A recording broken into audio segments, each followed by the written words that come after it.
자, 오늘 말씀은 아래라고 하는 제목으로 제가 말씀을 선포하도록 하겠습니다.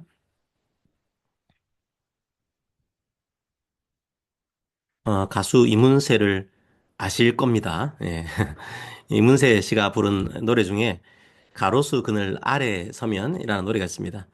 그 노래 중에 가로수 그늘 아래 서면 떠가는 듯 그대 모습 이런 노래말이 있습니다. 그 이용훈이라는 유명한 작곡가가 있는데요. 이 노래말도 그분이 지었습니다. 그 작사가의 마음을 한번 생각해 봤습니다. 이상하게도 그 가로수 그늘 아래만 지나가면 떠나간 연인의 모습이 떠올랐을 겁니다. 그리고 그 연인을 생각하면서 자연스럽게 눈물을 흘렸을 겁니다. 그냥 가로수 그늘 아래에 갔을 뿐인데 그때의 추억이 떠올랐을 겁니다. 우리도 그렇지 않습니까? 어떤 공간 아래에만 가면 느껴지는 독특한 감정이 있습니다. 뭐 서대문 형무소의 그늘 아래 가보시면 갑자기 우리 속에 잠자고 있던 애국심이 불끈불끈 올라오기도 합니다. 오늘 본문을 보면서 이문세 씨의 이 노래가 떠올랐습니다. 오늘 본문 5절에 바로 아래라는 말이 등장하기 때문입니다. 5절 한번 봅시다. 육신을 따르는 자는 육신의 일을, 영을 따르는 자는 영의 일을 생각하나니. 아니, 이 구절에 아래라는 말이 어디에 나옵니까? 네, 우리말 번역 성경에는 아래라는 말이 나오지 않습니다. 그런데 헬라어 원어를 보면 아래라는 말이 나옵니다. 만약 그 원문 그대로 직역했으면 아래라는 말로 번역했을 겁니다. 개인적으로는 좀 아쉽습니다. 그 원문 그대로 직역하는 게 5절의 의미를 좀 더 정확하게 볼 수 있지 않았을까? 그런 생각이 듭니다. 원래 원문은 육신 아래에 있는 사람입니다. 그리고 성령 아래에 있는 사람입니다. 오늘 본문에서 바울은 계속 육신 아래에 있는 사람과 성령 아래에 있는 사람을 비교해서 설명을 하고 있습니다. 왜 제가 조금 아쉬운 번역이라고 했을까요? 우리말 번역은 오해의 가능성이 있기 때문입니다. 우리가 의지적으로 육신을 따라가게 되면 육신의 일을 생각하는 것처럼 읽힐 가능성이 있습니다. 의지적으로 성령을 따라 살게 되면 성령의 일을 생각하는 것처럼 읽힐 가능성이 있습니다. 무슨 말일까요? 마치 어떤 행동을 해야지만 생각이 바뀌는 것처럼 읽힐 수 있다는 거죠. 행동을 강조하는 본문으로 읽힐 수 있다는 거죠. 물론 성경은 행동을 중요하게 생각합니다. 하지만 그게 오늘 본문에서 말하는 의미는 아닙니다. 헬라 본문은 오히려 그 반대로 해석될 수 있습니다. 오늘 본문은 행동을 말하는 게 아니라 존재를 말하고 있습니다. 육신을 따라서 행동을 하는 사람을 말하는 게 아니라 그냥 육신이라는 세력 아래에서 존재하고 있는 그런 사람을 말하고 있는 겁니다. 아마 이 벌써부터 머리가 아파하실 것 같습니다. 아니, 무슨 말이야? 육신을 따라서 행동하는 것과 육신 아래에 있다는 것이 무슨 차이가 있다는 거야? 육신은 또 뭐야? 아이고, 머리 아파. 이런 생각을 하실 수도 있습니다. 예, 맞습니다. 머리가 아픕니다. 자, 그런데 이렇게 머리가 아픈 주제를 로마서의 한가운데 둔 이유가 뭘까요? 중요하기 때문입니다. 저는 성도님들이 로마서 8장의 관문을 통과하기 원합니다. 이 관문을 통과해야만 균형 잡힌 신앙생활을 할 수 있기 때문입니다. 이 관문을 통과해야만 자기 의에 사로잡힌 신앙생활에서 벗어날 수 있습니다. 오직 은혜로 구원받았구나. 이 사실에 감사하며 겸손할 수 있습니다. 동시에 이 관문을 통과해야만 구원파적인 신앙에서도 벗어날 수 있습니다. 이제 일상의 삶에서도 주님을 따라 살아가야겠구나. 그 사실을 다짐하면서 담대하게 행동할 수 있습니다. 이 시간 주님께서 인내의 능력을 주시기 원합니다. 말씀을 말하고 듣고 깨달을 수 있는 지혜를 저와 성도님들에게 부어주시기를 기도합니다. 자, 그렇다면 왜 바울은 육신 아래에 있는 사람과 성령 아래에 있는 사람을 말하고 있을까요? 도대체 그 의미가 뭘까요? 육신은 또 뭘까요? 그리고 그 사람이 육신 아래에 있는지 아니면 성령 아래에 있는지 어떻게 분별할 수 있을까요? 제가 왜 가로수 그늘 아래 서면이라는 대중가요로 오늘 설교를 시작했을까요? 저는 오늘 본문의 핵심이 아래라는 전치사에 있다고 생각하기 때문입니다. 물론 가로수 그늘 아래와는 다릅니다. 아래라는 말을 강조하기 위해서 그 노랫말로 시작했지만 가로수 그늘 아래에 있는 것과는 차원이 다릅니다. 자, 오늘은 그 아래라는 전치사의 의미를 깊이 생각하시면서 주의 말씀을 들으시기를 권면합니다. 자, 도대체 아래라는 말이 뭘 의미하는 걸까요? 자, 우리가 보통 성인이 되면 부모의 그늘 아래에서 벗어나야 한다. 이런 말을 하지 않습니까? 여기서 아래에 있다는 건 부모의 권위 아래에 있다는 겁니다. 부모의 영향력 아래에 있다는 겁니다. 성인이 되었는데 여전히 마마보이에 있어서는 안 된다는 걸 말하고 있는 거겠죠. 누군가의 지배를 받고 있을 때 우리는 그 아래에 있다고 말을 하는 겁니다. 자, 그런데 우리는 자신의 의지로 어느 정도 부모의 그늘 아래에서 벗어날 수 있습니다. 자, 그래서 우리는 누구의 그늘 아래에 있을 것인가 스스로 해결할 수 있다고 생각합니다. 우리는 때때로 교만하게 그리고 자신만만하게 우리의 그늘은 우리가 스스로 선택할 수 있다고 생각합니다. 그런데 우리의 의지로 그 그늘을 벗어날 수 없는 치명적인 한 세력을 만나게 됩니다. 성도 여러분, 여러분들이 아무리 노력해도 도저히 그 그늘에서 벗어날 수 없는 세력이 뭘까요? 바로 죽음의 세력입니다. 누구도 이 죽음의 그늘에서 벗어날 수 없습니다. 우리는 태어나는 그 순간부터 죽음 아래에서 살고 있는 겁니다. 자, 죽음이란 것이 뭡니까? 성도 여러분이 아시는 것처럼 두 가지 의미가 있습니다. 바로 우리가 흔히 보게 되는 것이 육체의 죽음입니다. 영혼과 육체가 분리되는 거죠. 그 민법이나 그 형법에서는 그 심폐기능이 완전히 정지된 것을 죽음이라고 합니다. 그 뇌사의 상태를 죽음으로 이해하는지는 지금도 논쟁이 진행 중이죠. 어쨌든 우리는 살아있는 동안에 이 육체의 죽음을 보면서 살아갑니다. 누구도 그 그늘 아래서 벗어날 수 없는 것처럼 보입니다. 자, 또 하나의 죽음이 있습니다. 바로 영적인 죽음입니다. 육적인 죽음이라는 건 알겠는데 영적인 죽음이라는 건 뭡니까? 영적인 죽음을 이해하기 위해서는 그 반대말을 생각하면 됩니다. 영적인 생명이겠죠. 영적인 생명은 또 뭡니까? 제가 이 생명에 대한 말씀은 여러 번 드렸던 것 같습니다. 요한은 영원한 영적 생명을 강조한 사도 중에 한 명이죠. 그래서 요한복음에 영생이라는 말이 자주 등장합니다. 요한복음을 보면 영생 의미가 나와 있죠. 요한복음 17장 3절 봅시다. 영생은 곧 유일하신 참 하나님과 그가 보내신 자 예수 그리스도를 아는 것이니다. 성경에서 말하는 생명은 뭡니까? 단순히 죽지 않고 사는 것을 말하는 겁니까? 아닙니다. 헨리 스쿠걸이라는 신학자는 구원과 영생을 같은 개념으로 보고 있습니다. 인간의 영혼 속에 하나님의 생명이 침투해 들어오는 것, 바로 그게 구원입니다. 바로 그게 생명입니다. 단지 죽지 않고 사는 것, 그런 걸 말하는 게 아닙니다. 지옥에서 영원히 사는 것을 우리는 생명이라고 말하지 않습니다. 영생이라고 말하지 않습니다. 그리스도인이 된다는 건 무슨 의미일까요? 바로 그런 생명을 가진 자가 되는 걸 의미하는 겁니다. 뭐 특정 교리를 믿는 것, 착한 일을 하는 것, 어떤 종교적인 체험을 하는 것, 그런 걸 말하는 게 아닙니다. 바로 신적인 생명이 우리 속에 들어오는 것, 그게 구원이고, 그게 영생입니다. 그렇다면 죽음은요, 그 반대라고 보시면 됩니다. 하나님의 생명이 우리 속에 없는 것, 그게 죽음입니다. 여기서부터 우리의 무력함이 드러납니다. 거룩하신 하나님이 우리 속에 거하시기 위해서는 죄를 없애야 합니다. 그래야 하면 거룩하신 하나님의 생명을 누릴 수 있습니다. 우리의 의지와 힘으로 이런 죽음의 세력에서 벗어날 수 있습니까? 아닙니다. 우리가 아무리 생명을 얻기 위해서 발버둥 친다고 해도 우리는 죽습니다. 그리고 아무리 우리의 죄를 없애기 위해서 선행을 한다고 해도 우리 속에 여전히 죄악의 습관이 남아있는 것을 바라봅니다. 바로 그게 아래에 있는 겁니다. 우리가 선택하는 문제가 아닙니다. 그냥 항상 그 아래에서 살아가는 자들인 겁니다. 그러므로 그리스도인들이 가장 먼저 가져야 할 삶의 태도는 겸손입니다. 우리는 사망 아래에 놓여 있는 자들이었습니다. 그걸 5절에서는 육신 아래에 있다고 설명합니다. 이원론적으로 생각하면 안 됩니다. 성경은 항상 영혼과 육신을 한 묶음으로 이해합니다. 영은 선하고 육은 악하니까 육을 따르지 말고 영을 따라야 한다. 그런 말을 하는 게 아닙니다. 여기서 말하는 육신은 죄 아래에 있는 우리의 전 인격을 말합니다. 죄의 지배를 받고 있다는 말입니다. 그 결과 죽음의 지배를 받고 있다는 말입니다. 바로 그게 아래에 있다는 의미입니다. 우리의 존재를 말하는 겁니다.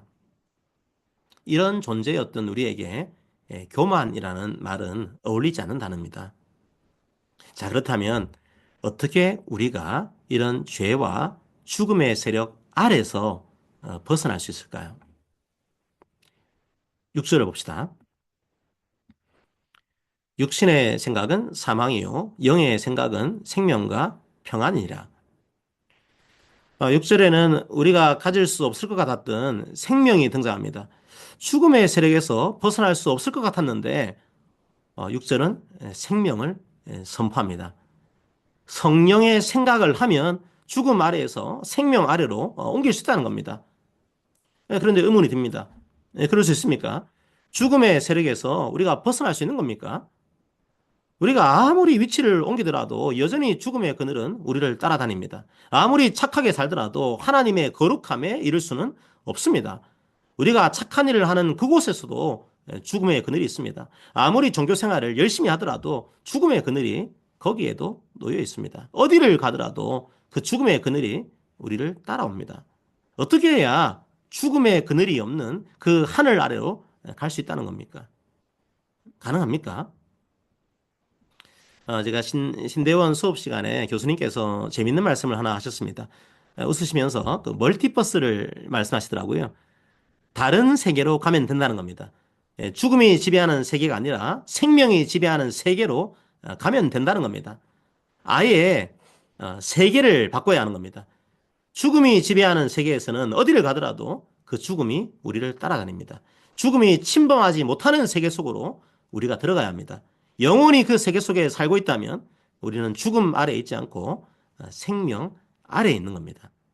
그리고 오늘 본문은 그 세계를 성령 아래에 있는 세계라고 설명합니다. 그리고 우리들을 그 세계 아래에 살고 있는 자들이라고 설명합니다. 그런데 이 아래라는 전치사가 여전히 우리 스스로가 자신의 의지로 그 세계 아래로 갈 수 있다는 그런 뉘앙스를 풍깁니다. 그래서 제가 한 가지의 제안하겠습니다. 사실 저의 제안이 아니라 사도 바울의 제안입니다. 사도 바울은 8절과 9절에서 헬라어로 아래라고 하는 전치사를 다른 말로 바꿉니다. 바로 헬라어로 아내라는 전치사로 바꿉니다. 바꾼다는 의미보다는 좀 부연 설명을 하고 있다. 이게 좀 더 정확한 표현 같습니다. 자, 8절과 9절을 봅시다. 육신에 있는 자들은 하나님을 기쁘시게 할 수 없느니라. 만일 너희 속에 하나님의 영이 거하시면 너희가 육신에 있지 아니하고 영에 있나니 누구든지 그리스도의 영이 없으면 그리스도의 사람이 아니라. 저는 이 본문에서도 전치사를 좀 더 분명하게 표현하는 게 좋겠다는 생각이 듭니다. 정확하게는 육신애가 아니라 육신 안에입니다. 영에 있다는 의미라기보다는 성령 안에 있다는 의미입니다. 영원히 그 아래에 있기 위해서는 아예 그 세계를 바꿔야 합니다. 자, 그런데 여전히 죽음의 그늘이 드리워져 있는 이 세계에서 다른 세계의 시민으로 살아가기 위해서는 그 생명의 세계가 영원히 우리 안에 있어야 합니다. 그러면 됩니다. 바로 하나님의 신적인 생명이 아예 우리 안에 거하시면 됩니다. 그렇다면 우리가 어디에 가더라도 그 세계 아래 사는 것이 됩니다. 앞에서 제가 헬리스 구걸의 표현을 인용했는데요. 우리가 하나님의 생명을 우리의 뜻대로 우리 속에 가져올 수 있습니까? 아닙니다. 그 하나님의 생명이 믿음이라는 수단을 통해서 우리 속에 침투해 들어오신 겁니다. 무슨 말입니까? 우리가 이 세계를 바꾼 것이 아니라는 말입니다. 우리의 의에 의해서 확보된 생명이 아닙니다. 당연합니다. 우리의 의지로 우리의 마음속에 하나님을 모실 수 있을까요? 불가능합니다. 예레미야 17장 9절을 봅시다. 만물보다 거짓되고 심히 피폐한 것은 마음이라 누가 능히 이를 알리오마는. 여러분 동의하십니까? 여전히 나의 힘과 능력으로 내 마음을 하나님이 거하실 만한 정결한 마음으로 바꿀 수 있어. 그렇게 생각하십니까? 아니요. 그렇게 할 수 없다는 건 우리가 경험적으로 잘 알고 있지 않습니까? 그렇다면 어떻게 해야 할까요? 우리가 영원히 그 세계에 살기 위해서는 우리의 마음에 성령 하나님께서 거하셔야 하는데 우리의 마음은 여전히 거짓되고 부패합니다. 어떻게 해야 할까요? 세계가 바뀐다는 건 마음이 바뀐다는 겁니다. 아예 마음판을 바꿔야 합니다. 주님은 모세의 율법을 돌판에 새겼습니다. 하지만 그 돌판은 깨집니다. 쉽게 부서지고 무너집니다. 물론 주님이 그 돌판을 깨뜨린 것이 아니라 우리가 그 돌판을 먼저 깨뜨린 겁니다. 그 생명의 세계에 살 수 있도록 기회를 주셨지만 우리의 악한 마음으로는 여전히 죽음의 세계 속에 살 수밖에 없는 겁니다. 하지만 주님께서 원하시는 것은 생명입니다. 신적인 생명입니다.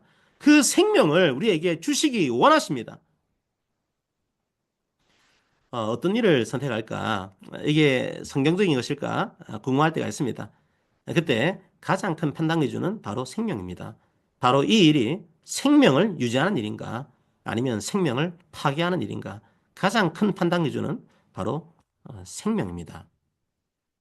어쨌든 주님께서 원하시는 건 생명인데 우리의 능력과 의지로는 생명을 유지할 수 없는 겁니다. 우리의 마음이 여전히 부패해 있는 거죠. 그래서 주님의 사랑으로 아예 우리의 마음판을 바꾸신 겁니다. 주님께서 주권적으로 우리의 마음을 갈아엎으신 겁니다. 제가 지난주에 이 말씀을 드렸습니다. 바로 그걸 우리는 신학적인 용어로 회심이라고 말합니다. 아예 우리의 마음판을 바꾸셔서 주의 은혜로 자신이 죽음의 세력 안에 있었던 것을 고백하고 주를 믿는 모든 자들의 마음판에 주님의 생명과 말씀을 새겨버린 겁니다. 이제는 끼어지는 돌판이 아닙니다. 영원히 끼어지지 않는 마음판에 주의 말씀과 주의 생명을 새겨버리신 겁니다. 바로 신적인 하나님의 생명이 우리 안에 새겨진 겁니다. 그 생명은 신적인 생명입니다. 육신의 힘이 있는 것이 아니라 성령께서 마음속에 새기셨기 때문에 그 생명은 깨지지 않습니다. 하나님의 은혜로 그리스도를 구주로 믿는 모든 자들의 마음에는 새로운 세계가 생겼습니다. 이 생명의 근원은 하나님입니다. 바로 우리는 그 아래에서 살아가고 있습니다. 세계가 바뀐 겁니다. 이제 마음판에 새겨진 이 세계는 누구도 깨뜨릴 수 없습니다. 주님의 사랑으로 만드신 세계입니다. 천사들이나 지옥의 권세나 현재일이나 장래일이나 능력이나 높은 것이나 깊은 것이나 그 밖에 어떤 피조물도 그 세계를 깨뜨릴 수 없습니다. 주의 그 사랑에서 우리를 끊을 수 있는 것은 아무것도 없습니다. 우리는 세계가 바뀐 자들입니다. 우리는 육신과 사망의 권세 아래에 사는 자들이 아니라 성령과 생명의 권세 아래 사는 자들입니다. 자, 그런데 이 생명은 단지 영적인 생명만을 의미하는 것은 아닙니다. 11절을 보십시오. 예수를 죽은 자 가운데서 살리신 이의 영이 너희 안에 거하시면 그리스도 예수를 죽은 자 가운데서 살리신 이가 너희 안에 거하시는 그의 영으로 말미암아 너희 죽을 몸도 살리시리라. 여기서의 몸은 육체를 의미합니다.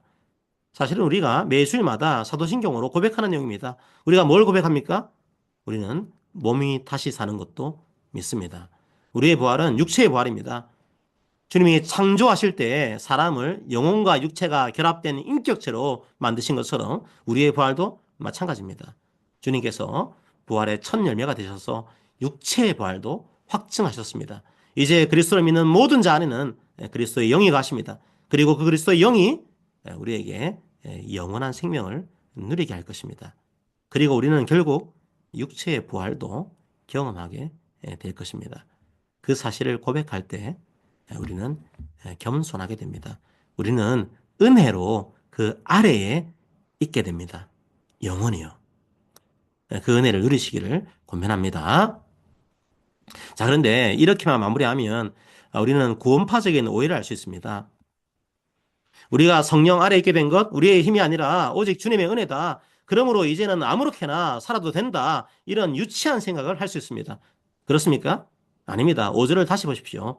성령 아래에 있는 사람들은 성령의 것들을 생각합니다. 그건 자연스러운 겁니다. 성령께서 마음에 거하시는 자들은 자연스럽게 그런 마음을 갖게 되는 겁니다. 바리새인들이 율법을 지켰던 그 마음이 아닌 겁니다. 만약 구원받았다고 말하는데 여전히 입술에는 온갖 쌍욕들로 가득 차 있습니다. 이웃을 향한 저주와 혐오가 너무나 자연스럽습니다. 마음에 안 드는 이웃에게 말과 행동으로 폭력을 행사해도 아무런 죄책감이 없습니다. 과연 그 마음판이 바뀐 걸까요? 물론 함부로 판단할 수는 없습니다. 우리도 과거의 습관에서 완전히 벗어나지는 못했습니다. 그래서 여전히 과거에 안 좋았던 혐오와 폭력의 습관들이 우리 속에 남아 있습니다. 하지만 그게 일상의 폭력이라면요. 그게 일상의 혐오와 저주라면요. 과연 그런 폭력과 저주와 혐오가 우리의 삶이라면 정말로 마음판이 바뀐 걸까요? 개인의 구원과 이웃사랑은 분리되지 않습니다. 구원은 그런 게 아닙니다. 하나님과의 관계가 회복된 사람은 이웃과의 관계, 피조세계와의 관계도 회복됩니다. 물론 타인을 정죄할 권한이 우리에게는 없습니다. 하지만 우리는 주께서 우리에게 주신 성령으로 분별해야 합니다. 그래서 악의 세력에 동참하는 어리석음을 범하지 말아야 합니다. 성도 여러분, 사도 바울이 주의 은혜로 구원받고 그걸로 끝 이런 편지를 쓴 적이 있을까요? 없습니다. 바울은 항상 교리를 말한 다음에 삶을 말했습니다. 그래서 자주 사용한 접속사가 바로 그러므로입니다. 은혜로 구원받는 바로 그 진리를 말한 다음에 그러므로라는 접속사를 사용합니다. 은혜로 구원받았기 때문에 그러므로 그 은혜에 감사하면서 살아간다는 겁니다. 바로 그게 당연한 그리스도인의 삶인 겁니다. 하나님이 기뻐하시는 삶이 어떤 삶일까 늘 생각하면서 이 땅을 살아간다는 겁니다. 물론 쉽지 않습니다. 우리는 악이 창고라는 이 땅 가운데서 나그네처럼 살고 있습니다. 그래서 애통하고 탄식합니다. 무너지기도 합니다. 하지만 그래도 다시 일어섭니다. 왜죠? 우리가 구원받기 위해서요? 아니요, 그게 아닙니다. 그게 바로 그리스도인들의 행복이기 때문입니다. 존재와 행동이 분리되는 것만큼 불행한 삶이 없습니다. 우리 스스로가 그런 사람이기 때문입니다. 사람이 사람답게 살지 못하는 것, 그것만큼 불행한 일이 어디에 있습니까? 마찬가지입니다. 그리스도인들이 그리스도인답게 살지 못하는 것, 그것만큼 비참한 일이 또 어디에 있습니까? 우리는 하나님께서 주신 말씀을 따라서 살아갈 때 참된 행복을 누리게 됩니다. 존재와 행동이 일치되는 삶이죠. 하나님을 기쁘시게 하면서 살아가야, 하나님과 이웃을 사랑하며 살아가야 우리 속에 있는 생명이 이 땅에서도 경험되기 때문입니다. 그게 그리스도인들의 삶이요, 행복입니다. 존재에 걸맞는 삶을 살아갈 때 참된 복을 누릴 수 있습니다. 그러므로 바리새인들의 율법주의적인 태도도 조심해야 하지만 구원파적인 삶의 태도도 함께 경계해야 합니다. 우리는 세계가 달라진 사람들입니다. 그 사실을 잊지 마십시오. 요즘 기독교인이라고 하면서 입이 지나치게 거친 사람들을 보게 됩니다. 자기 주장을 이루기 위해서 폭력적인 행동을 하는 사람들도 보게 됩니다. 그게 믿는 자들의 태도일까요? 그럴 수 없습니다. 그건 성경적인 태도가 아닙니다. 성경 말씀을 들먹이면서 폭력을 선동하거나 막말을 하는 사람들이 있다면 그 사람들이 믿는 사람들이 맞는지 분별할 필요가 있습니다. 요즘 함부로 정죄하지 말라는 명제에 집착해서 분별조차 하지 않는 경우도 있습니다. 아닙니다. 분별은 해야 합니다. 분별하지 않으면 함께 잘못된 길을 걸어갈 수도 있습니다. 정죄하지는 않되 분별하는 우리 성도님들이 되시기를 바랍니다. 성도 여러분, 그 첫눈 내리는 덕수궁 돌담길 아래를 걸어가면 아련한 첫사랑이 떠오릅니다. 가로수 그늘 아래에서는 떠나가는 그대 모습이 기억나겠죠? 무언가의 아래에서 우리는 기억하고 생각하고 행동합니다. 하지만 그 아래에서 떠날 때 우리는 그 첫사랑을 까마득하게 잊어버립니다. 그래서 주님께서는 덕수궁 돌담길을 찾지 않더라도 주님의 사랑을 기억할 수 있도록 성령 아래에 우리를 두셨습니다. 우리 안에 그리스도의 영을 두셨습니다. 영원히요. 우리에게 새로운 세계를 주셨습니다. 바로 하나님의 나라입니다. 그 나라의 법은 생명이요, 사랑입니다. 그 삶 속에서 우리는 참된 복을 누리게 됩니다. 나는 아무것도 아닌 존재야. 그런 생각이 드십니까? 주님께서 지신 십자가를 떠올리십시오. 여러분은 주께서 보혈의 피를 흘려 구출하신 존귀한 주의 자녀입니다. 나는 아무것도 할 수 없는 사람이야. 그런 생각이 드십니까? 주님께서 지신 십자가를 떠올리십시오. 온갖 악의 유혹에 굴복하지 않으시고 십자가를 지셔서 그 사랑을 보여주셨습니다. 우리는 십자가의 사람입니다. 십자가로 구원받은 존재입니다. 우리의 심장에는 주의 보혈이 흐르고 있습니다. 그리고 십자가의 삶을 살아가는 존재입니다. 우리의 손과 발의 혈관에도 주의 보혈이 흐르고 있습니다. 그리고 그 힘으로 행동하게 하십니다. 바로 그게 은혜입니다. 우리는 십자가 아래에 있는 사람들입니다. 그 은혜와 복이 올 한 해도 우리 성도님들에게 가득하기를 기도합니다. 아멘. 함께 십자가 아래에 있다 이 사실을 기억하면서 찬양하기 원합니다.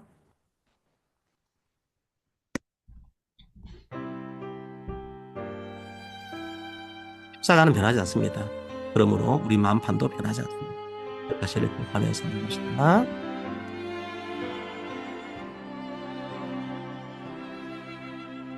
무엇이 변치 않아 내 소망이 되며 무엇이 한결같아 내 삶을 부르리 그 누가 날 만족해 해 내 영이 쉬며 그 누굴 기다려 내 영이 기쁘리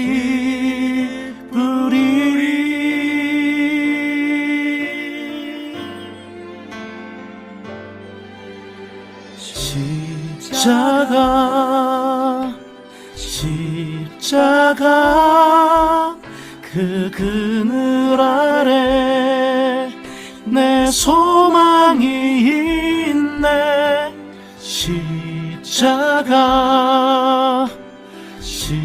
십자가 그 그늘 아래 내 생명이 있네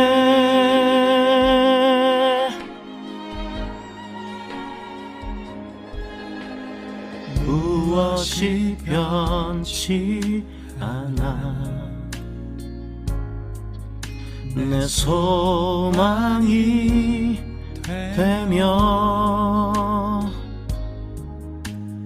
무엇이 한결같아 내 삶을 품으리 그 누가 날 만족해 해 내 영이 쉬며 그 누굴 기다려 내 영이 기쁘리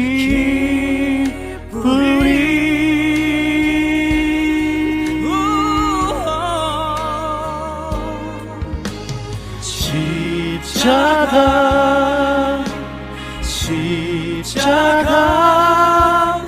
그 그늘 아래 내 소망이 있네 십자가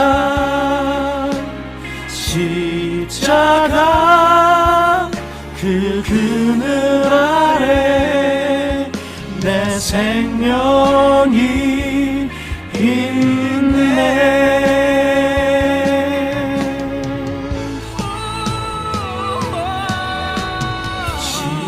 십자가 그 그늘 아래 내 소망이 있네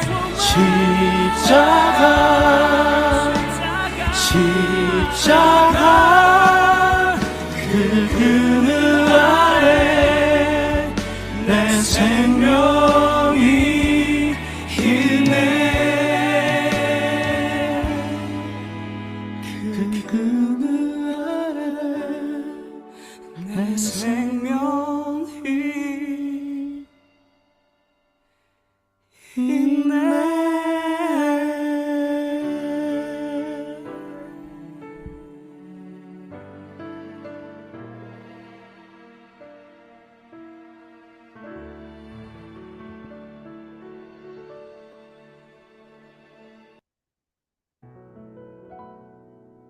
자, 오늘 말씀을 기억하면서 우리 기도합시다. 주님, 우리는 죄 아래에 있는 자들이었습니다. 죽음 아래에 있는 자들이었습니다. 하지만 주님께서 죄와 죽음의 권세에서 우리를 건져 주셨습니다. 우리에게 생명을 주셨습니다. 강권적인 은혜로 하나님의 생명이 우리 속에 들어왔습니다. 이제 죄와 죽음의 권세에 매여서 노예처럼 살지 않기를 원합니다. 오직 주님 안에서 주의 자녀답게 생명과 자유를 선포합니다. 이제 주의 사랑을 선포합니다. 주의 평화를 선포합니다. 이제 우리는 성령 아래, 성령 안에 놓인 자들이 되었습니다. 그리스도인답게 이 땅을 살아가기를 원합니다. 하나님을 사랑하며 이웃을 사랑하며 살아가기를 원합니다. 그렇게 살아갈 때, 우리의 존재에 합당하게 살아갈 때 우리에게 참된 행복이 옵니다. 그 복을 우리가 누리게 하옵소서. 함께 오늘 말씀을 기억하면서 기도하기 원합니다. 기도합시다. 예, 서로 권면하도록 하겠습니다. 사랑하는 성도 여러분, 우리는 죄와 죽음의 권세 아래 사는 자들이었습니다. 그 권세 아래서 떨고 두려워하는 자들이었습니다. 하지만 주님의 십자가로 우리는 성령 아래 사는 자들이 되었습니다. 주님께서 우리에게 그런 생명과 그런 자유를 주셨습니다. 이제 우리가 은혜로 얻은 그 생명과 그 자유를 우리의 이웃을 위해서 사용합시다. 그래서 눌려있는 자들에게 주의 자유를 선포하고 상처받은 자들에게 주의 위로를 선포합시다. 우리 모두가 주의 십자가 아래서 참된 행복을 누립시다. 아멘. 자, 금주의 말씀입니다. 로마서 8장 5절에서 6절까지 말씀을 함께 읽도록 하겠습니다.